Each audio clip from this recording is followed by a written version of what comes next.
Welcome. We have gathered here today to remember and to celebrate the life of Art Beach. Welcome to all those who have come here today from near or far to honor life's final passage on this journey we call life. It is a strange time we're living in right now, but the family appreciates your presence, and we are recording this service in hopes of distributing it later for those who could not be here, including some family members.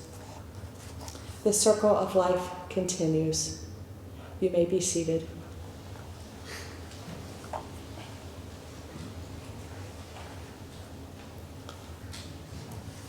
In the Unitarian Universalist tradition, we light a chalice whenever we gather to worship, to celebrate, or to mourn, as a symbol of the light of meaning, the warmth of community, and the fire of commitment. A bright spark of light was added to this world on April 26, 1931, when author Johannes Beach was born. We light our chalice in the honor and remembrance of Art.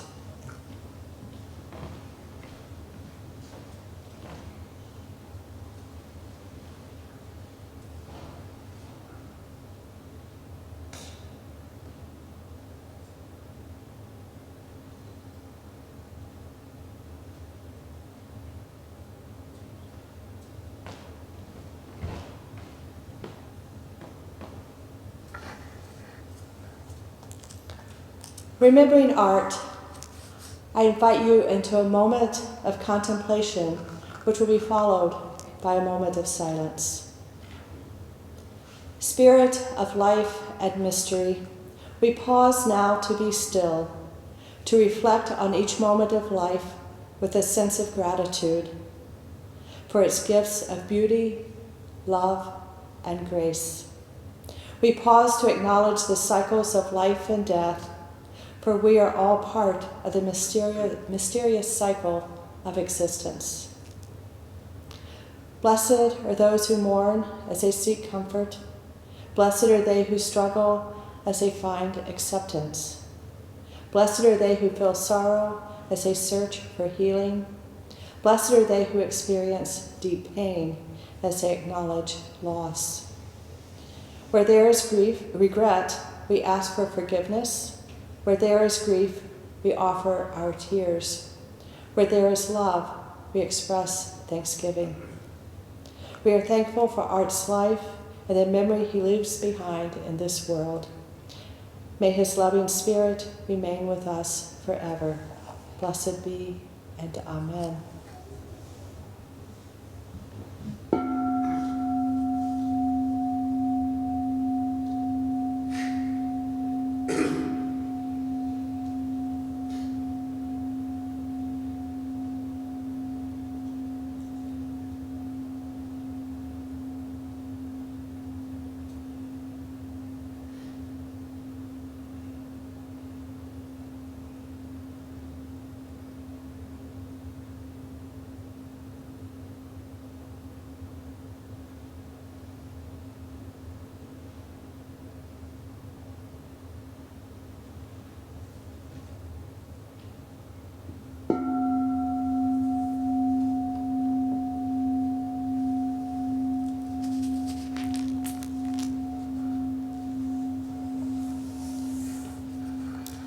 I first met Art at senior gathering.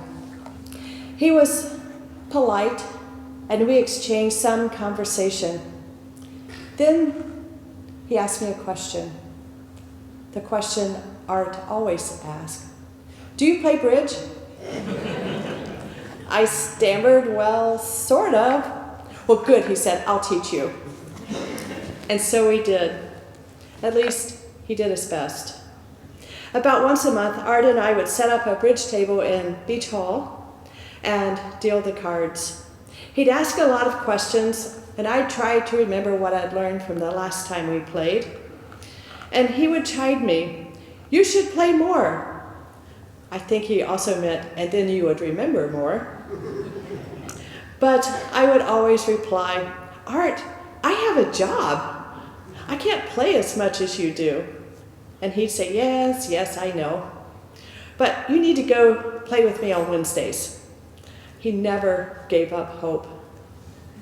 Along the way, I learned stories of Art, his beloved wife Gracie, and a little bit about his sons.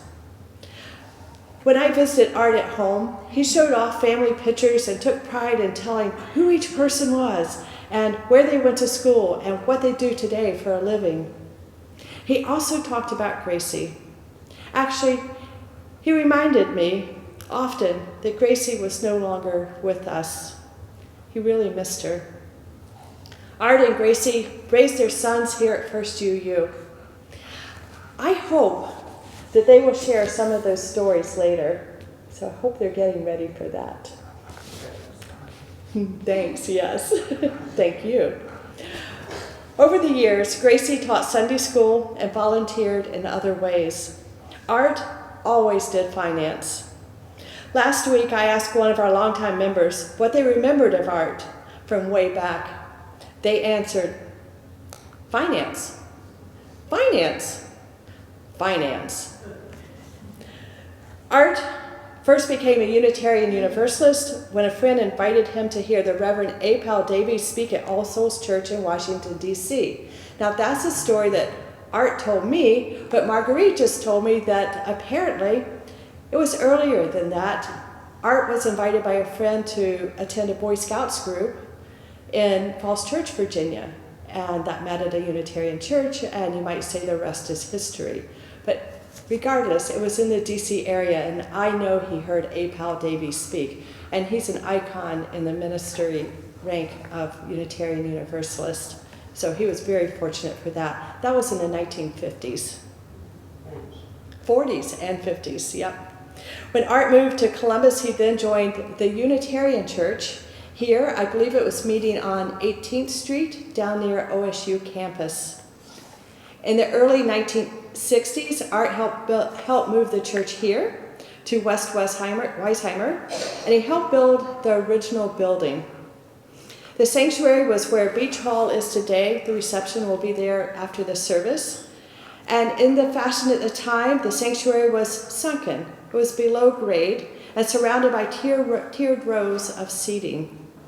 When the current worship center, this space was built in the 1990s, a floor was added to the original sanctuary to make it all one level.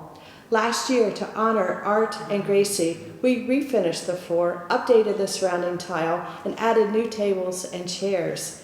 We also renamed the whole space the Art and Gracie Beach Fellowship Hall.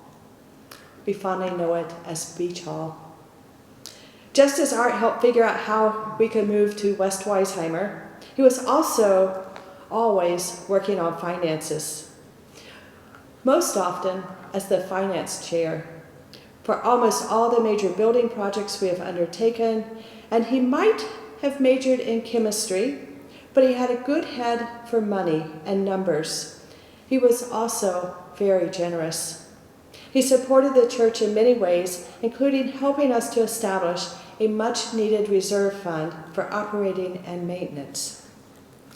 Longtime members Linda Thompson and Linda Royalty offered these memories. Linda Thompson: when I became the church historian, Art and Alice Farina helped me in setting up the goals and objectives for the archives group. Art also supported me and us in our request for a dedicated space in the 2000-2003 capital campaign and the church edition. We had room 6 with storage space and shelves. I can see Linda dancing now for having extra storage space, just what archives needs. Linda Royalty sent in this: even though I've known Art Beach for decades and valued his role as treasurer and benefactor, the only times we ever interacted at church were at bridge events. He, of course, was an excellent avid player and loved to instruct all who played at his table with the game, evaluations of the hand, conventions, and strategies of play. Now, when Art and I would meet, he would often ask me about all sorts of things, not just money, but who was doing what. And he was always happy when he recognized the names that I would roll off for who was doing what around the church. Then he would launch into more stories, but no story ended without, "Are you ready to play yet?" Art, we will miss you in so many ways. You helped get us to where we are now, and you have pointed the way to the future. It is up to us now to keep this church strong and to learn all the bridge lessons we can. I still have a pile of bridge instruction sheets you gave me, and I'm sure they will come in handy when I pick up bridge again. They're typed, they're handwritten, they're stapled, they're front and back, they're small type there. It's a lot, but it's awesome. Art was really good. Art, I will miss you, and I will always remember you when I play bridge and when I think about the church finances. May you rest in peace after a life well lived and well loved. Amen.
When I met with the family the other day, Art's 4 sons, I said, someone might want to offer a tribute to their dad. And they said, we'll go home and think about that. And I believe John drew the lucky straw. Sure that's the lucky straw? It's your turn.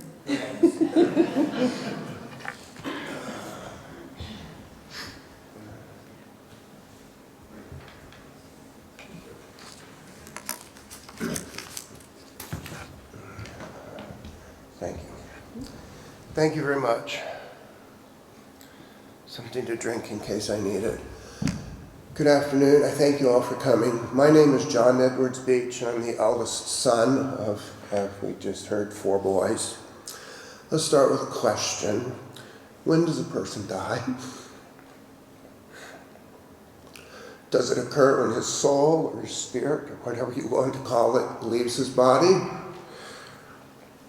Or does it occur when the deeds and the accomplishments and the memory of a person die, when nobody else remembers what he's done? I hope it's the second one, because that means my father will live at least another 50 years. My father's parents met at Stanford University. My grandfather was a teaching assistant. My grandmother was one of his students in an economics class. She supposedly got the lowest grade in college in my grandfather's class, a B+, which tells you she was a good student. They were married in the summer of 1930, and supposedly my father was created during their honeymoon. Whenever it actually was, father was born on April 26, 1931, in Boston, Massachusetts, while his grandfather was teaching at Harvard. They moved to Williamstown, Massachusetts later on, and my father's two younger brothers were born in North Adams because Williamstown does not have a maternity hospital. Alan Edwards Beach, same middle name as me, is here. He's the father's middle brother. Father's youngest brother died in 2005. The 1940 census lists the Beach family in Jackson Heights, New York, when Walter W. Edwards Beach, as he was known, was working for the Commodity Exchange Corporation, which is a corporation authority, part of the U.S. Department of Agriculture. They moved to Washington, D.C. in 1942 and lived there. Grandmother and grandfather lived there the rest of their lives. My father's youngest brother lived in his mother's house until he died. I lived in my father's house till my father died, and we'll see what happens on that now. W. Edwards Beach, my grandfather was a senior executive in the Department of Agriculture. Several times when I was in Washington, D.C., my father pointed out the corner office where his father worked. My father attended Lafayette Elementary School, Deal Junior High School, and Woodrow Wilson High School, all located in Washington, D.C. In the summers, he went to Camp Nazarog, which is a summer camp located somewhere in the wilds of Vermont. He traveled up there by train. I believe his brothers went with him too, at least part of the time.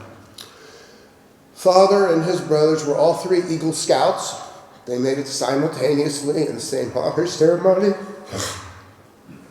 One of my favorite family pictures is a picture of youngest brother Walter showing my Queen Elizabeth, Princess Elizabeth at the time, and her husband, his Eagle Scout medallion. It happened in 1949 or 1950. I'm not sure of the exact year. I brought some pictures. They're in the Beach Lounge and Beach Fellowship Hall. I get it right. And that is one of the ones that I brought. Okay. Troop 52 in Washington, D.C. is one of the oldest Boy Scout troops in the country and has produced over 100 Eagle Scouts, which is the highest rank in scouting. When Dad graduated from high school, he wanted to attend Stanford University, which is where his mother graduated from, and was told by his parents, no, if you got to Stanford, you'll never come back east. He was offered the choice of three colleges. You may go to Harvard, you may go to Haverford, or you may go to Stanford. No, not Stanford, Swarthmore, Swarthmore. He was accepted by Harvard, but chose to go to Swarthmore. Swarthmore College is one of the very elite colleges in the United States. It's located in suburban Philadelphia. My parents met in a chemical factory. My father had a job after he graduated from college working at Riley Tar and Chemical in Indianapolis, Indiana. And he was introduced to my mother, who needed a ride back and forth to work. Since this was my father's first employment, it explains why he has a Social Security number from Indiana instead of from Boston, where he was born.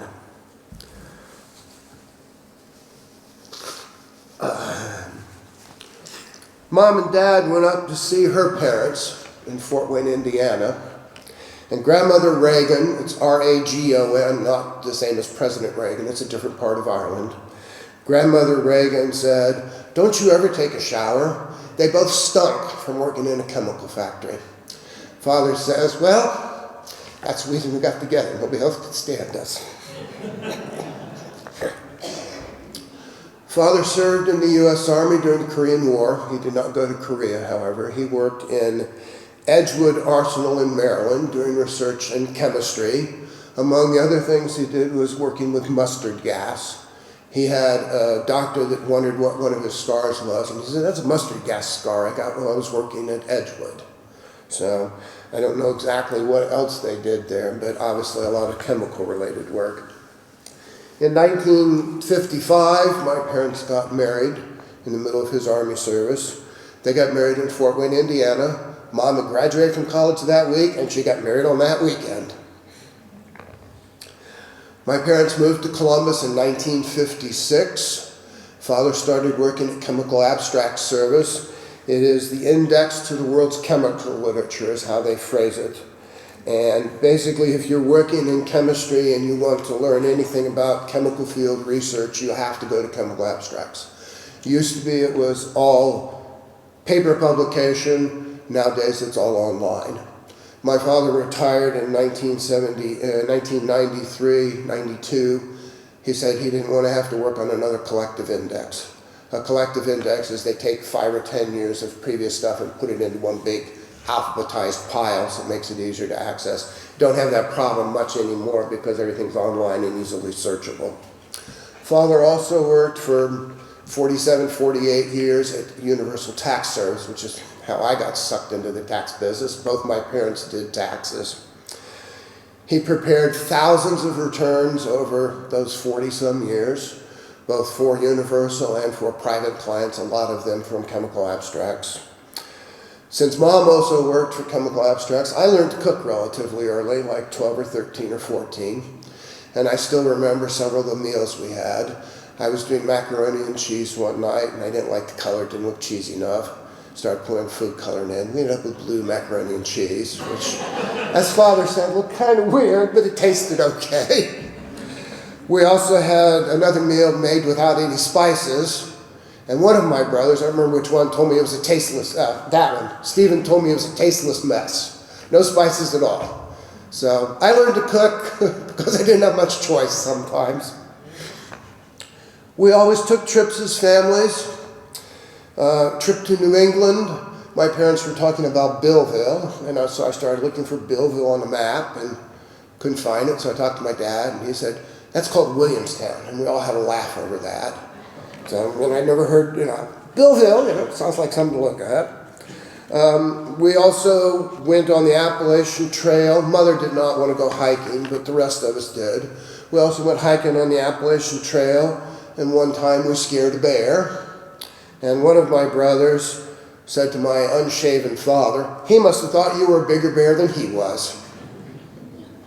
Christmas Day 1973, we spent in Walt Disney World in Florida. The reason I remember that is Christmas is my birthday. Christmas is my mother's 25th birthday. And Christmas is my father's mother's 48th birthday. So we share that. One year, Grandmother Beach came for Christmas, and it was either a year before or a year after Walt Disney World. I don't remember which one it is. And being as I was 6, 15, or 17, I had one piece of each of the 9 birthday cakes that were made and got myself royally, royally sick that night. Family geology for the Beaches is an absolute nightmare. We have Walters in multiple generations, Allens in multiple generations, Davids in multiple generations. I'm the only John. I got that from my mother's side of the family. My uncle who's here is Alan Edwards Beach. I'm John Edwards Beach. His father, my grandfather, is W. Edwards Beach. His first name was Walter, but he always used W. Edwards.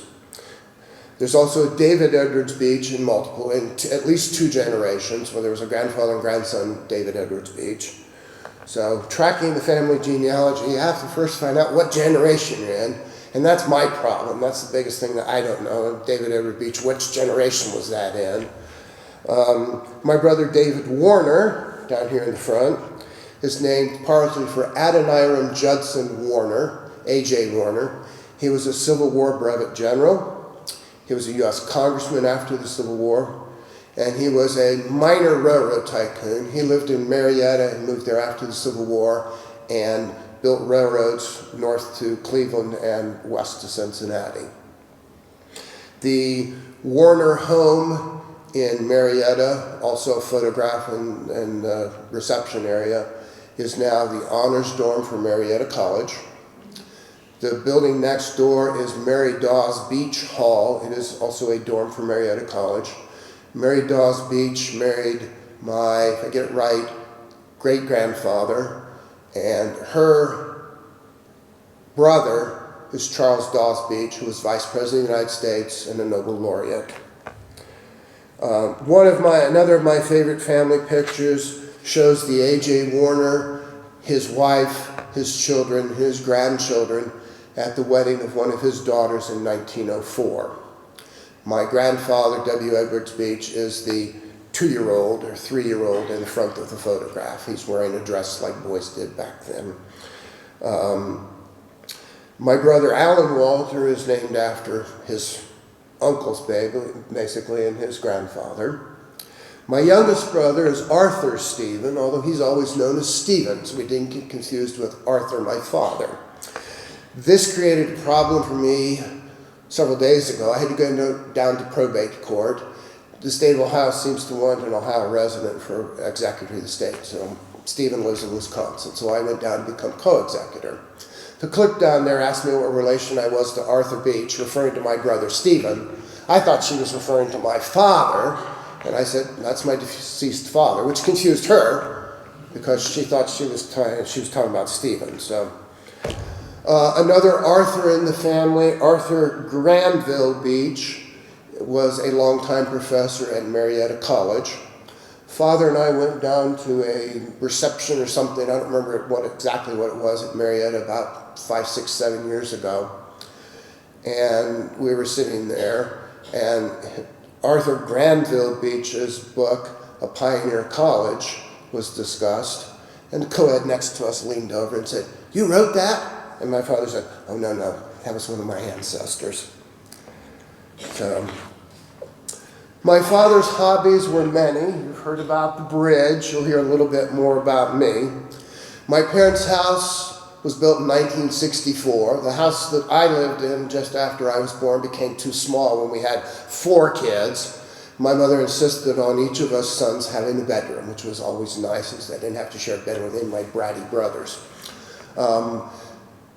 The house we live in is 10 minutes from Chemical Extracts. It's also 5 minutes from the first tee at Ohio State University's golf course. I think the 5 minutes was far more important for at least 30 years because he was playing golf 3, 4, 5, 6 times a week at Ohio State. He also went to Scotland and played golf in Scottish courses for 2 or 3 times. This tie is one of the presents from him at Scotland, and the hat that I wore down on my chair is also another present that he brought me back from Scotland, so I still have things of those. And this tie is, I would guess, 25 years old maybe. Okay. He also appreciated number and word puzzles. He liked Sudoku. He liked Ken-Ken. He liked Word Zap. If you're not familiar with Word Zap, think of Scrabble, played solitaire. And he loved New York Times crossword puzzles, especially the Sunday puzzle. He was an avid reader of the New York Times and just liked that paper a lot. Thought it was the best paper in the United States. Okay.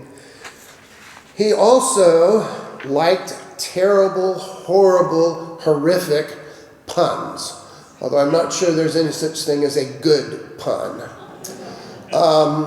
Today is an example of something that he would consider a good pun, or terrible, horrible, horrific, whatever pun.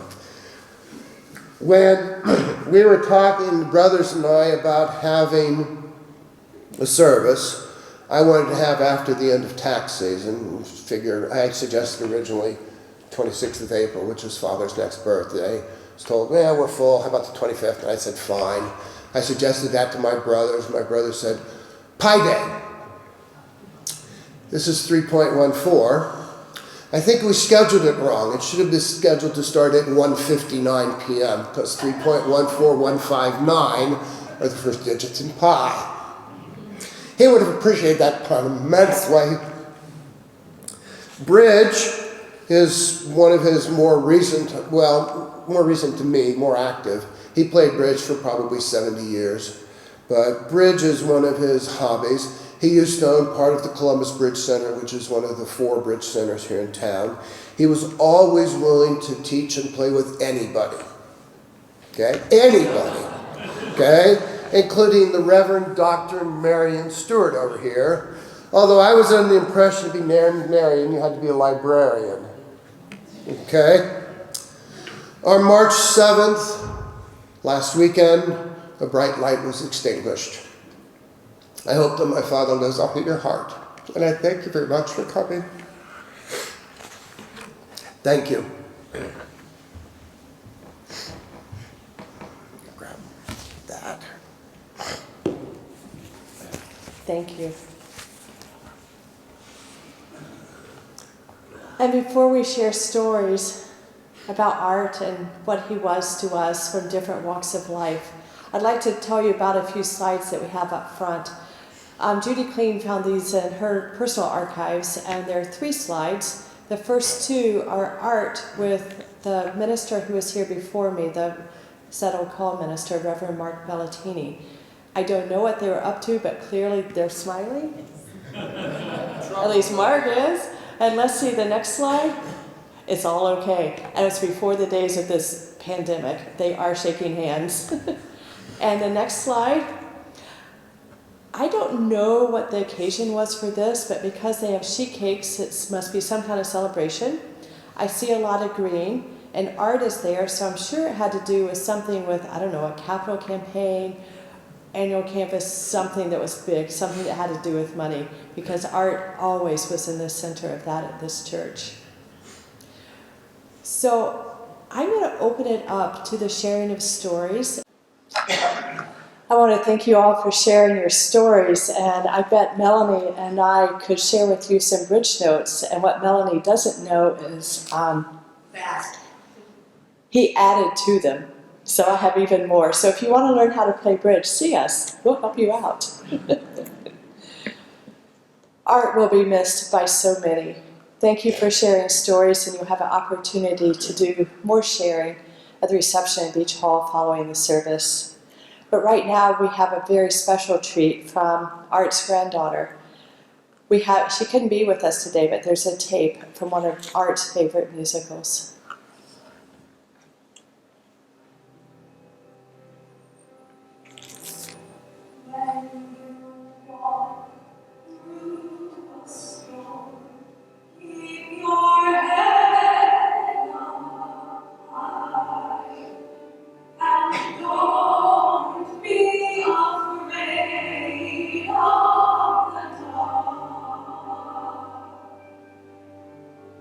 At the end.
May the memories we share help us to never walk alone. We have paused this afternoon to remember Art, a husband, a father, a grandfather, a brother, neighbor, co-worker, a first viewer, a friend, and a fellow lover of life. I invite Art's brother and sons to come forward and extinguish our chalice.